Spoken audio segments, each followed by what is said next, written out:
Mwe nze ndieno mu comment section nseko zinzi tampira njabi kanfa nengamba namwe kanzijendu bawe mutabani w'omukulu wa kuno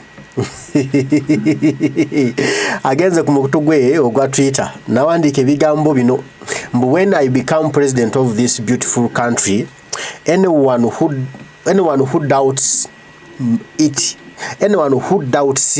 will be in trouble.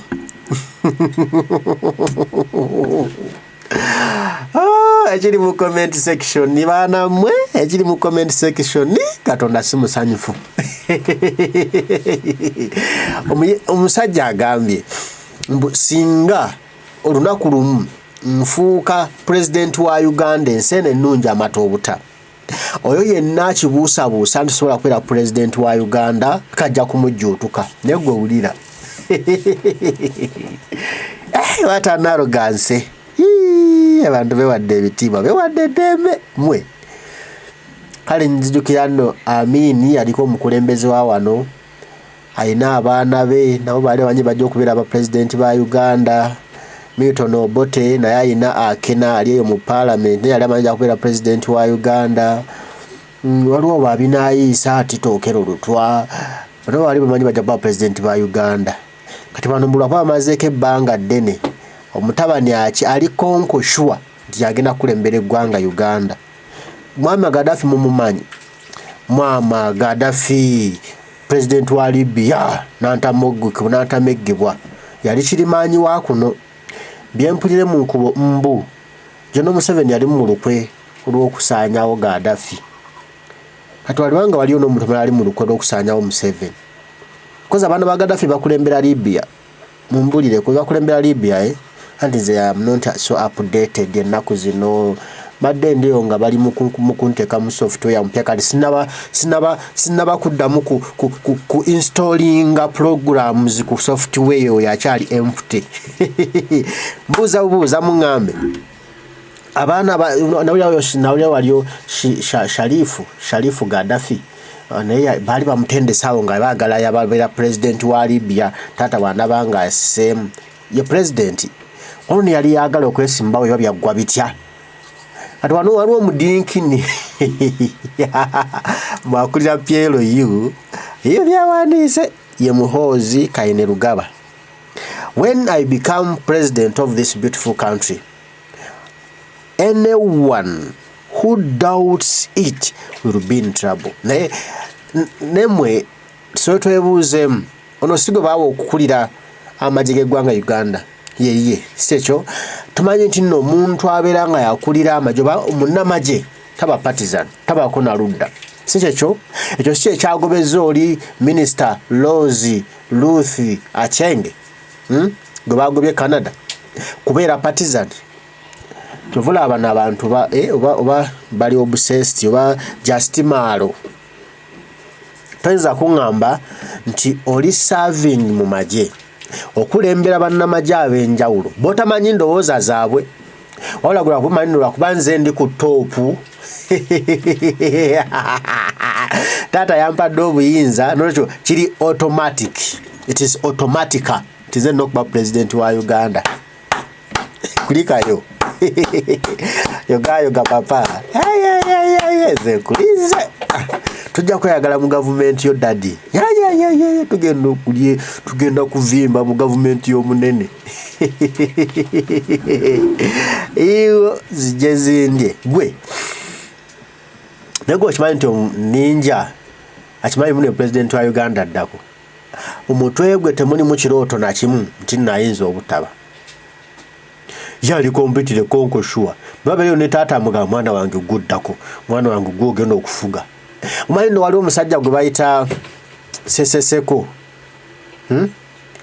mumanyi yali president we Kongo eyo Seseseko mpulira mbu ne history alaga nti General Museveni ono yateekawo olutalo olwajjako Seseseko e Kongo naye yali nakyemalira nga dictator yali yazimba amakama tiribona Museveni bano bagakubane bagasanya obagayiwa ku ttaka nina yalina abaana nga nabo bagamba mu mugendo kuba president we Kongo oba babulira abaana ba Seseseko mpulira Seseseko bamuziika ayimiridde bino yatamala ebintu byaddagamye mbayagala muzike nga ayimiridde alengere bakazi bete babakwana alina omukulu ali wana alikonkoshwa nasubira nno waliwo omuntu ayinza okujja nga mulalamu ng'alowooza biralamu n'ajjako taata we nga n'embiro n'ennabuzi simufungize takimanyi nti olunaku luyinza okukya taata we n'afubutuka wano 10 n'abulwa ne gy'ayeekweka neesula mu nnyanja n'afiiramu n'abaana naye yennyini nga ye commander in chief ono n'awandiise bino naye n'ajja mu uniform n'asigala bute n'anoonya gomesi oba ekkanzu oba olubugo n'afuuka omukulu w'ekika nga nti anoonya bwafuluma Uganda ebigambo bitabuse manyi always beeranga n'essenga w'omutima gwo muli byokola kubanga oyinza okwogera n'oyitawo ate n'eyita eno teyeerabirawo is what I know kyemmanyi oyinza okukola obubaka n'olowooza oli wa kitalo nnyo olunaku lukya abaana ne bakujjukiza nekikuluma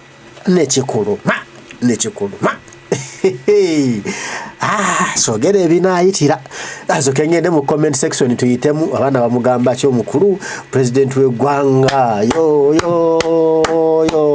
presido ono agambye the thing with the internet is that people keep these records and bring them at you when time comes. All these tweets you delete after will one time come back to you at you. Jeno, be humble.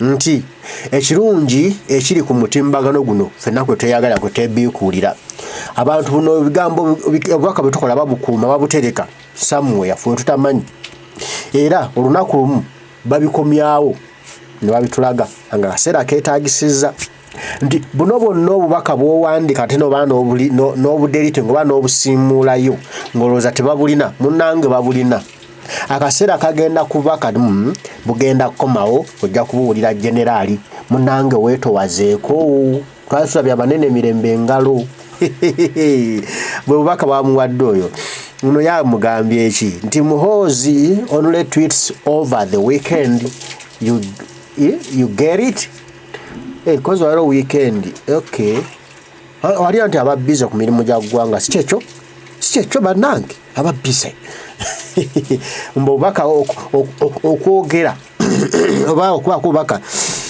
bwateeka ku mitimbagano mwabikola ku weekend kwokka osanga lwaba n'obudde onagamba you only tweet when it's weekend enono kyagambye kyogamba mwetegereza nnyo onagambye Ugandans don't need another dictator, they need democracy instead.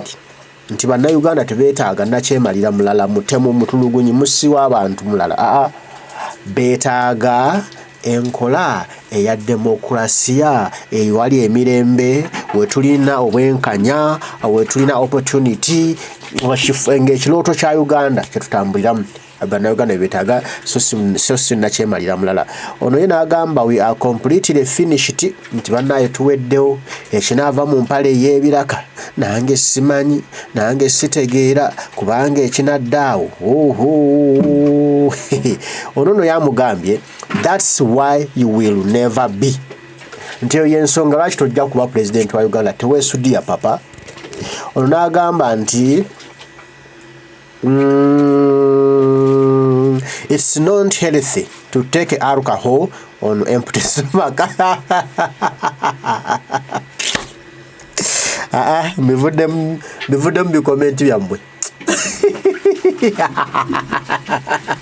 mwagala kunkola ki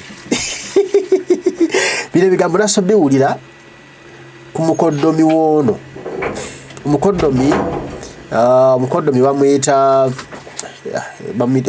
bamuyita Lwaboogo bamuyita Lwaboogo omukoddomi oyo ng'awagamba musimanyi oyo omwana yatulema dda mukwasi w'abakazi asimanya mutamiivu asimanya mutemu yayogedde ebigambo bingi ku mukoddomi we nga bano kabadde kike balimu yawadde katemba si kyekyo yawadde katemba gyasibadde bazannya mu kindolindoli kati ono omwana agambye oli yasoose obyogera mu mutamiivu omuko Lwaboogo katambi mwakalabye ngagamba ono Muhoozi mbu mutamiivu ate n'ono omwana we n'agambye mbu it's not healthy to take kamubalage si yange mbu it's not healthy to take alcohol on your empty stomach nkize mu Luganda kinaavayo bulungi mbu si kya bya busawo oba si kya bya bulamu okunywa omwenge ku lubuto olukalu nga tonnalya mmere gukola ki tugaziizeemukaawo ono amugambye nti whenever you tweet I don't feel like going to theatre. We are enjoying your tweets. Nze nabagambye nti bakabazanya mukandoli ndolino no yirasho yogeredde mbuye bwabe ono bwatwitinga muhoze mbuye tayagala nagenda mu theatre eyo tayagala genda mu aba ba theatre tayagala mbuyeberera wano nanyumirwa ono agambye me when I have hangover I can't even look on the screen.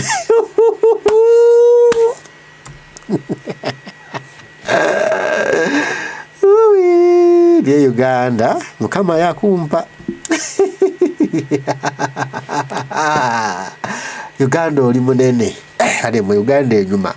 Uli omwana bwagambye ono sibyange mumujja kweyogeza mbugo byeyogedde ebyo byange ebyo byange ebyo agambye when I have hangover I can't even look on a screen.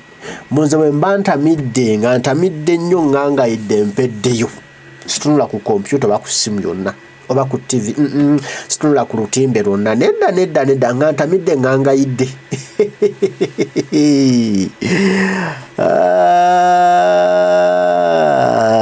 wanagambye cry my beloved Uganda kyensi yange munange weekaabire bino ebigambo bizibu si byangu.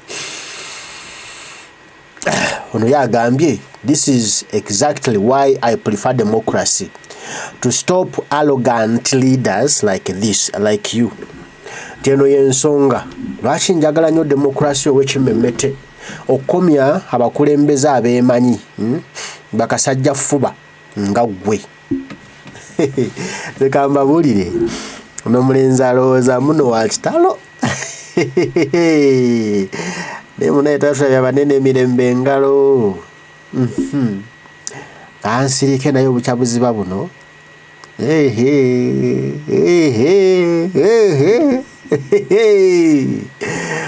wandowooza mbu taata waali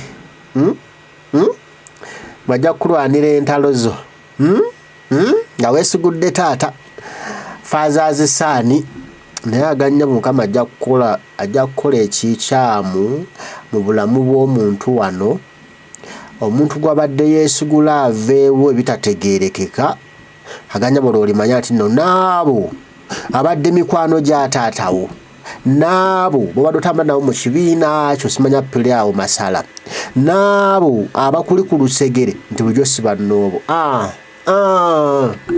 ndayidde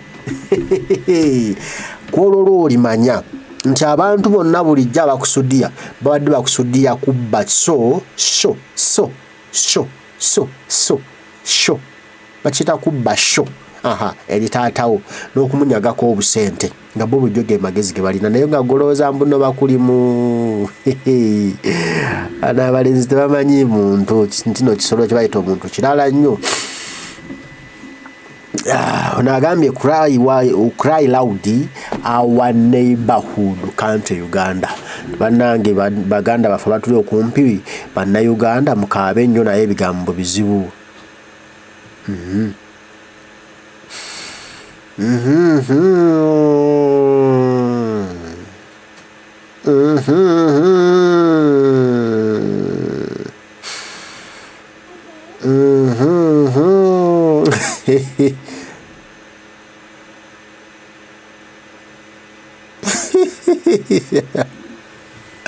Onagambye mbu temuwedde mmwe we don't know but I'm scared with this world.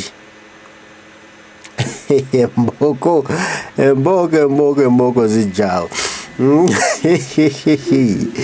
Ono n'atugamba nti Nti why the indisputable president, okay, and they believe in tata. Okay, and agamba nti you will never be president of this beautiful country bro. Sebo totiisatiisa munajja kuba. Sebo totiisatiisa jeno gwana atiisatiisa jeno ne mwana mukyalina bantu be mutya William, you will never be president of this beautiful country bro. Gana kugambya ajja kuba.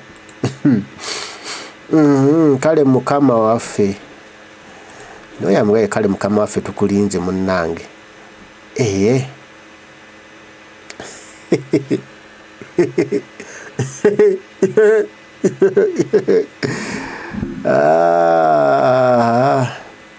kale abyebyo tutambulirewo tutyo comment section wetu bwetambudde njibawadde abaana boogedde ebigambo byabwe sebo nange nente erimu okubyogera bikambwemu ambalekere ekyo when I become president of this beautiful country one day. Anyone who doubts it, he'll be in trouble. Atuno mufungize muwawule obubina emigongo buli wamu wawule kubanga ekijja kyokya kano kino kibawaye obwongo obutegera bano Uganda management. You have to act before things are bad. Mukama bankumire tujja kuba tuddamu bannange toyeragira kusubscribinga okuwa ku like video bange erimu ku magezi ngekuchamuddemu okwadda akawungeza akalungi tunaba tuddamu mweraba.